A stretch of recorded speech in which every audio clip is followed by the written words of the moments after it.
CM Delhi ಪ್ರವಾಸಕ್ಕೆ R Ashok ಲೇವಡಿ ಮಾಡಿದ್ದಾರೆ. ಡಿಕೆ ಶಿವಕುಮಾರ್ಗೆ ಸಿಎಂ ಸ್ಥಾನ ಸಿಗಲ್ಲ, ಕೈಗೆ ಚಿಪ್ಪು ಖಾಲಿ ತಟ್ಟೆ ಅಷ್ಟೇ.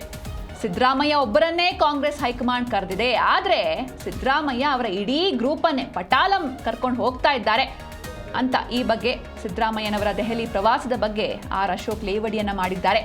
2028ಕ್ಕೆ ಡಿಕೆ ಶಿವಕುಮಾರ್ ಅವರು ಕಾಂಗ್ರೆಸ್ನಲ್ಲಿ ಇರ್ತಾರೋ ಇಲ್ವೋ ಅನ್ನೋದೇ ಡೌಟು. ಇರ್ತಾರೋ ಇಲ್ವೋ ಗೊತ್ತಿಲ್ಲ. ಮೇ ಬಿ ಅವರು 2028ಕ್ಕೆ ಡಿಕೆ ಶಿವಕುಮಾರ್ ಅವರು ಕಾಕ್ರೋಚ್ ಪಾರ್ಟಿಗೆ ಹೋಗಬಹುದು ಎನ್ನುವಂಥ ಒಂದು ಸ್ಟೇಟ್ಮೆಂಟನ್ನು ಕೂಡ ನೀಡಿದ್ದಾರೆ. ಅಂದರೆ ವ್ಯಂಗ್ಯವಾಗಿ ಈ ಸ್ಟೇಟ್ಮೆಂಟ್ ಬಂದಿದೆ. ಡಿಕೆ ಶಿವಕುಮಾರ್ಗೆ ಇದೇ ರೀತಿ ಕಾಂಗ್ರೆಸ್ನಲ್ಲಿ ಕಾಯ್ದುಕೊಂಡು ಕೂತ್ರೆ ಸಿಎಂ ಸ್ಥಾನ ಸಿಗೋದಿಲ್ಲ, ಕೈಗೆ ಕೇವಲ ಚಿಪ್ಪು ಹಾಗೆ ಖಾಲಿ ತಟ್ಟೆ ಮಾತ್ರ ಸಿಗುತ್ತೆ ಅಂತ ಲೇವಡಿ ಮಾಡಿದ್ದಾರೆ ವಿಪಕ್ಷ ನಾಯಕ ಆರ್ ಅಶೋಕ್. ಸಿದ್ದರಾಮಯ್ಯನವರು ಕರೆದಿರೋದು ಸಿದ್ದರಾಮಯ್ಯನವರು ಒಬ್ಬರನ್ನೇ. ಆದರೆ ತಂತ್ರಗಾರಿಕೆ ಇರ್ತಕ್ಕಂಥ ಸಿದ್ದರಾಮಯ್ಯ ಒಬ್ಬರೇ ಹೋಗ್ತಾ ಇಲ್ಲ. ಅವರ ಪಟಾಲಂ ಜಾರ್ಜ್ ಅವರು, ಪರಮೇಶ್ವರ್ ಅವರು, ಮಾದೇವಪ್ಪ, ಆಮೇಲೆ ಜಾರಕಿಹೊಳಿ, ಬೈರತಿ ಪರ್ಮನೆಂಟ್ಗೆ ಹಾಕಿ ಪರ್ಮನೆಂಟು, ಇವರೆಲ್ಲ ಗ್ಯಾಂಗ್ ಮಾಡ್ಕೊಂಡು ಹೋಗ್ತಾ ಇದ್ದಾರೆ.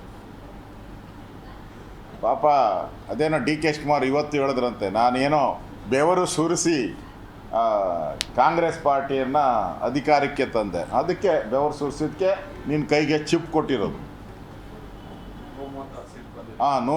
ಅವು ಭವಿಷ್ಯ ನುಡಿದಿದ್ದಂತೆ ಮನುಷ್ಯ. 136 ಸೀಟು ಬಂದೇ ಬರ್ತೈತೆ ಅಂತ ಭವಿಷ್ಯ ನುಡಿದ್ಬಿಟ್ಟಿದ್ದಂತೆ. ಸ್ವತಃ ನಿನ್ನ ಭವಿಷ್ಯನೇ ನುಡಿಯೋಕ್ಕಾಗಲ್ಲ ನೀನು, ಇನ್ನು ರಾಜ್ಯದ ಭವಿಷ್ಯ ನುಡಿಯೋಕ್ಕೆ ನಂಬ್ತಾರೆ ಯಾರಾದರೂ? ನಿನ್ನ ಭವಿಷ್ಯನೇ ನೀನು ನುಡಿಯೋಕ್ಕಾಗ್ತಾ ಇಲ್ಲ.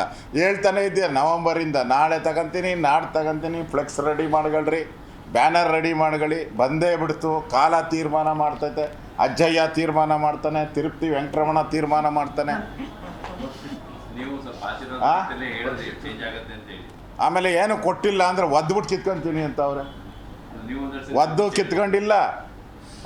ಯಾ ಅಜ್ಜಯ್ಯನೂ ಇನ್ನೂ ವರ ಕೊಟ್ಟಿಲ್ಲ, ತಿರುಪತಿ ವೆಂಕಟರಮಣ ಸ್ವಾಮಿ ಅಂತೂ ಗೋವಿಂದ ಅಂದ್ಬಿಟ್ಟವ್ರು. ಫಸ್ಟು ನಿನ್ನ ಭವಿಷ್ಯ ಹೇಳಿದ್ದಲ್ಲ 136 ಏನೋ, ಅದನ್ನು ಎಲ್ಲರೂ ಹೇಳಿರ್ತಾರೆ. ಈಗ ಮೊನ್ನೆ 5 ರಾಜ್ಯಗಳ ಚುನಾವಣೆ ಆದಾಗ ಎಲ್ಲ ಒಂದೊಂದು ಸರ್ವೆಗಳು ಎಲ್ಲ ಒಂದೊಂದು ಹೇಳಿದರು. ಆದರೆ ಯಾವುದೋ ಒಂದು ನಿಜ ಆಗೇ ಬೇಕಲ್ಲ.